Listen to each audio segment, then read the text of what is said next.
નમસ્તે મિત્રો, આપનું સ્વાગત છે યુટ્યુબ ચેનલ ગ્લીમ ઓફ ગોડમાં. આપણે શ્રીમદ ભાગવતમાં આગળ વધી રહ્યા છે. આપણે ગઈકાલે જોયું હતું પૃથુ અવતાર. આજે આપણે જોઈશું પૃથુનો પૃથ્વી ઉપર કોપ. પૃથુ કોણ હતું એ તમે ગઈકાલના વિડીયોમાં સાંભળ્યું જ હશે. તો આજે ચાલો આગળ વધીએ. પૃથુનો પૃથ્વી ઉપર કોપ. વિદુરે પૂછ્યું, હે બ્રાહ્મણ, મને એ જણાવો કે રાજા પૃથ્વીએ ગાય સ્વરૂપ પૃથ્વીનું દોહન શા માટે કર્યું? મૈત્રેયજી બોલ્યા, એકવાર ભયંકર દુકાળથી પ્રજા વ્યાકુળ બની ગઈ. ત્યારે પૃથ્વીએ વિચાર્યું કે પૃથ્વીએ જ અન્નને પોતાના ગર્ભમાં સંતાડી રાખ્યું છે. એટલે ક્રોધિત થઈ એમણે મનુષ્ય ઉપર બાણ ચડાવી પૃથ્વી સામે સંધાન કર્યું. પૃથ્વી ભયથી ધ્રુજવા લાગી અને એ ગાયનું સ્વરૂપ ધારણ કરી ત્યાંથી નાસવા લાગી. રાજા પૃથુ એની પાછળ દોડવા લાગ્યા. એમણે સતત ગાયનો પીછો કર્યો. તેમણે જોયું કે હવે તેને બચાવનાર કોઈ નથી. ત્યારે ગાય બનેલી પૃથ્વી બોલી, હે રાજન, મને મારશો નહીં. જગત આખું મારા પર સ્થિર છે. મને મારશો તો પ્રજા ક્યાં રહેશે એનો પણ વિચાર કરો. પૃથુને દયા આવી અને બોલ્યા, હે પૃથ્વી, તું યજ્ઞ ભાગ ગ્રહણ કરે છે છતાં અન્ન પેદા કેમ નથી કરતી?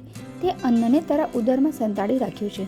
હું તીર વડે તારું પેટ ચીરી એમાંથી એને બહાર કાઢી પ્રજાના દુઃખ દૂર કરીશ. હું પ્રજાને દુઃખી નથી જોઈ શકતો. તારા ટુકડા કરીને હું યોગ પડતી સૃષ્ટિને ધારણ કરી રાખીશ. આ રીતે પૃથ્વીને ક્રોધિત બનેલા જોઈ પૃથ્વી ભયભીત બની ગઈ અને બોલી, હે રાજન, તમારા ક્રોધને શાંત કરો. પહેલા ઋષિ મુનિઓ કલ્યાણ માટે યજ્ઞ કરતા હતા.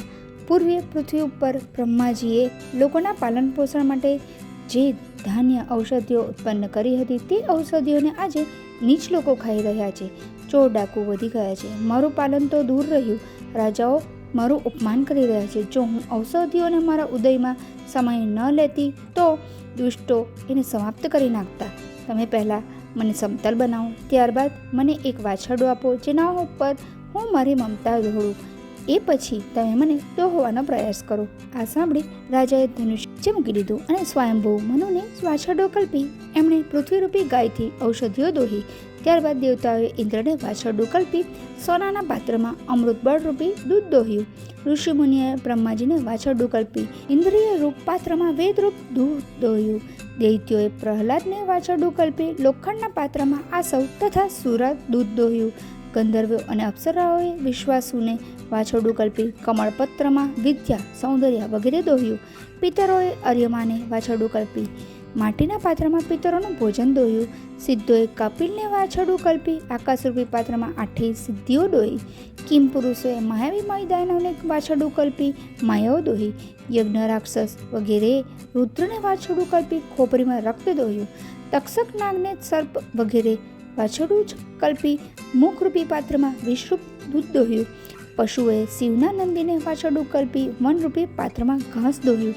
માંસાહારી પશુઓએ સિંહને વાછરડું કલ્પી શરીરરૂપી પાત્રમાં માંસરૂપ દૂધ દોહ્યું. પક્ષીઓએ ગરુડને, વૃક્ષોએ વનને, પર્વતોએ હિમાલયને વાછરડું કલ્પી પોતપોતાની યોગ્ય પદાર્થો દોહી લીધા. આ રીતે સૌએ પોતપોતાના અભિષ્ટ પદાર્થો પૃથ્વીને દોહીને મેળવ્યા. એનાથી મહારાજ પૃથ્વી ઉપર અત્યંત પ્રસન્ન બન્યા અને તેમણે સ્નેહવશ પૃથ્વીને પુત્રી કહી પોતાની કન્યા તરીકે સ્વીકારી લીધી.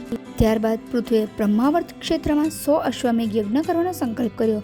એમાં 99 યજ્ઞ સફળતાથી કરી લીધા. પરંતુ 100મા યજ્ઞથી ઇન્દ્ર ભયભીત બની ઉઠ્યા કે ક્યાંક મારું પદ છીનવા ન જાય. એટલે એ યજ્ઞના અશ્વમેઘ ઘોડા ચોરીને લઈ ગયા. એમણે ચોરી કરતા મહર્ષિ અત્રિએ જોઈ લીધા અને પૃથુને જણાવી દીધું. પૃથુનો પુત્ર વિજિતા અશ્વ ધનુષ લઈ ઇન્દ્રની પાછળ દોડ્યો. એણે ઇન્દ્રના આ કાર્યની નિંદા કરતા એને પડકાર કર્યો. ઇન્દ્ર ઘોડાઓને ત્યાં જ મૂકી ભાગી ગયો. વિજિતા અશ્વ ઘોડા લઈને પાછો આવ્યો. ઇન્દ્રનો ઔનિંદ્ય કર્મ જોઈ મહારાજા પૃથુને ગુસ્સો આવ્યો અને એમણે ઇન્દ્રનો વધ કરવા માટે બાણ ચડાવ્યું. તેઓ ઇન્દ્રને ભસ્મ કરી દેવા માંગતા હતા. ત્યાં જ બ્રહ્મા આવી પહોંચ્યા. એ બોલ્યા, હે રાજન, યજ્ઞમાં ઇન્દ્રને હવ્ય આપવામાં આવે છે, તેથી તેને ભસ્મ કરવો ઉચિત નથી. કોઈને શુભ કાર્ય કરવાથી રોકી શકતું નથી. તમારા તેજથી આમેય ઇન્દ્ર નિસ્તેજ થઈ ગયો છે. એમને ભસ્મ કરવાથી પૂર્ણાહતિ કેમ થશે? આ રીતે સમજાવતી રાજાએ ઇન્દ્રને મારવાનો વિચાર પડતો મૂક્યો અને તેની સાથે સંધિ કરી. આમ પૃથુનો 100મો અશ્વમેઘ યજ્ઞ પૂર્ણ થયો. યજ્ઞથી તૃપ્ત થયેલા દેવતા, બ્રાહ્મણો અને ઋષિઓએ રાજાને અભિષ્ટ વરદાન આપ્યા. 100મા યજ્ઞની સમાપ્તિ હતી. ઇન્દ્રને લઈ વિષ્ણુ સ્વયં પૃથુ પાસે આવ્યા અને કહેવા લાગ્યા, હે રાજાઓમાં શ્રેષ્ઠ પૃથુ, ઇન્દ્રે તમારા યજ્ઞમાં વિઘ્ન નાખ્યું હતું. એટલે હવે એ તમારી ક્ષમા ઈચ્છે છે. માટે સમાન ભાવ રાખી એને ક્ષમા કરો. પૃથ્વીએ ઇન્દ્રને પ્રણામ કર્યા અને પોતાના પૂર્ણ કરેલા 100 યજ્ઞનો ફળ એમને આપી દીધું. ભગવાન વિષ્ણુએ પૃથુને દિવ્ય ઉપદેશ આપ્યો અને પછી અંતર્ધ્યાન થઈ ગયા.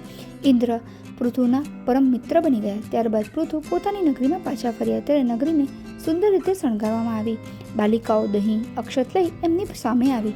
શંખ, મૃદંગ વગેરેના ધ્વનિઓ સાથે તેઓ રાજભવનમાં આવ્યા. પછી એ ધર્મપૂર્વક પ્રજાનું પાલન કરવા લાગ્યા. સાથે દ્વીપોના લોકો રાજા પૃથુની આજ્ઞા માનતા હતા. એકવાર એમના યજ્ઞમાં બધા દેવતા અને ઋષિઓ આવ્યા. એમના સન્માનમાં ઊભા થઈ પૃથુ બોલ્યા, સભાસદો, શાસન ચલાવવા માટે તમે મને રાજા બનાવ્યા. રાજધર્મનું આચરણ કરવાથી રાજાના મનોરથ પૂર્ણ થાય છે.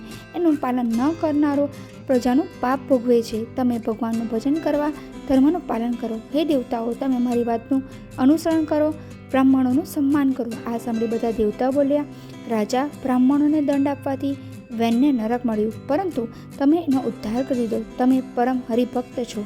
તમે ચિરકાળ સુધી જીવિત રહો. જ્યારે દેવતાઓ, પિતરો, બ્રાહ્મણો વગેરે પૃથુને આશીર્વાદ આપી રહ્યા હતા, એ જ સમયે સંકારિક મુનિઓ ત્યાં આવ્યા. એમને આસન આપી તેમના ચરણો ધોઈ પૃથુએ એમની પૂજા કરી પૂછ્યું, હે બ્રહ્મકુમારો, મારો અભાગ્ય છે કે મને તમારા દર્શન થયા.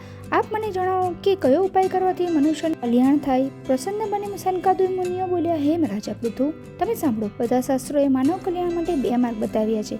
નિરાકાર બ્રહ્મમાં ભક્તિ તથા શરીર વગેરેથી મોહ ન કરવો. બંને માર્ગ કઠોર છે. ભગવાનની કથા સાંભળવી, સત્સંગ, ધન વગેરેની ઈચ્છા ન કરવી, અહિંસાનું પાલન કરવું. વિષયમાં વૈરાગ્ય આવવાથી મન સ્થિર બને છે અને ઈશ્વર પ્રાપ્તિ થાય છે. મોહ રહેવા સુધી જ મારો તારો ભાવ રહે છે. એ નાશ પામતા શરીરની પણ સુધ નથી રહેતી. એક જ આત્મા અનેક નામવાળો છે. એ અજર અમર છે. શુભ કર્મથી મનુષ્ય દેવતા સમાન બની જાય છે. મુક્તિ ઈચ્છનાર મનુષ્ય સાંસારિક વસ્તુઓનો મોહ ન રાખવો. પ્રતિપળ પરમાત્માનું ચિંતન કરતા રહેવું. આ રીતે પૃથ્વીએ આત્મજ્ઞાન પ્રાપ્ત કર્યું. ત્યારબાદ સંકાદી મુનિઓ બ્રહ્મલોક જતા રહ્યા. પૃથ્વીએ ધરતીને દોહી એટલે એને પૃથ્વી કહેવામાં આવે. પહેલા એનું નામ વિશ્વા હતું. એમણે પૃથ્વીને પોતાની પુત્રી બનાવી એનું પોષણ કર્યું. એને 5 પુત્ર હતા: વિજિતાશ્વ, ધ્રુમકેશ, હર્યક્ષ, દ્રવિણ તથા વૃક. જયેશ પુત્ર વિજિતાશ્વને રાજ્ય સોંપી પૃથુ વનમાં જઈ હરિભક્તિ કરવા લાગ્યા. વિજિતાશ્વએ પોતાના 4 ભાઈઓને રાજ્યની 4 દિશાઓના રાજા બનાવી દીધા. પરાક્રમી પૃથુના વનમાં ચાલ્યા જવા છતાં પ્રજા એમને ભૂલી શકી નહીં અને હંમેશા એમના ગુણગાન કરતી રહી. પૃથુને 4થી અવસ્થામાં વાનપ્રસ્થ લીધું. એ પોતાની રાણીને લઈને વનમાં જતા રહ્યા અને ત્યાં કઠોર તપ કરવા લાગ્યા. પહેલા ફળ, પછી પાંદડા, જળ અને અંતમાં માત્ર વાયુનું ભક્ષણ કરી એ તપમાં લીન રહ્યા. ત્યારબાદ એમણે વાયુ લેવાનું પણ છોડી દીધું. રાણી પણ ભગવાનના ભજનમાં પોતાનું શરીરને ભૂલી ગઈ. પૃથ્વીએ પહેલા વાયુને ખેંચી નાભીમાં, પછી હૃદયમાં, પછી છાતીમાં ગયા બાદ ભ્રમરોની વચ્ચે સ્થાપિત કર્યો. અંતમાં પ્રાણવાયુને બ્રહ્માંડમાં લઈ જઈ વાયુમાં ભેળવી દીધો. શરીરના બધા તત્વોને પૃથ્વી, જળ વગેરેમાં વિલીન કર્યા બાદ એ વૈકુંઠ ધામ જતા રહ્યા. ના મૃત્યુ પર રાણી વિલાપ કરવા લાગી. તપથી એનું શરીર અત્યંત દુર્બળ બની ગયું હતું. એ મૂર્છિત બની ગઈ. ત્યારબાદ પર્વતની ટોચ ઉપર ચિતા સળગાવી દેવતાઓને નમસ્કાર કરીએ પરમ સાધ્વી સ્ત્રી પતિના શરીર સાથે સતી થઈ ગઈ. આ જોઈ આકાશમાંથી હજારો પત્નીઓએ ફૂલોની વર્ષા કરી. આ છે પૃથુનો પૃથ્વી ઉપરનો કોપ નામનો આખ્યાન. બાકીનું આપણે આવતીકાલે જોઈશું. તો આવતીકાલે ફરી મળીશું. મારા વિડીયોને લાઈક કરજો, શેર કરજો અને ચેનલને સબસ્ક્રાઈબ કરવાનું ભૂલતા નહીં. જય શ્રી કૃષ્ણ.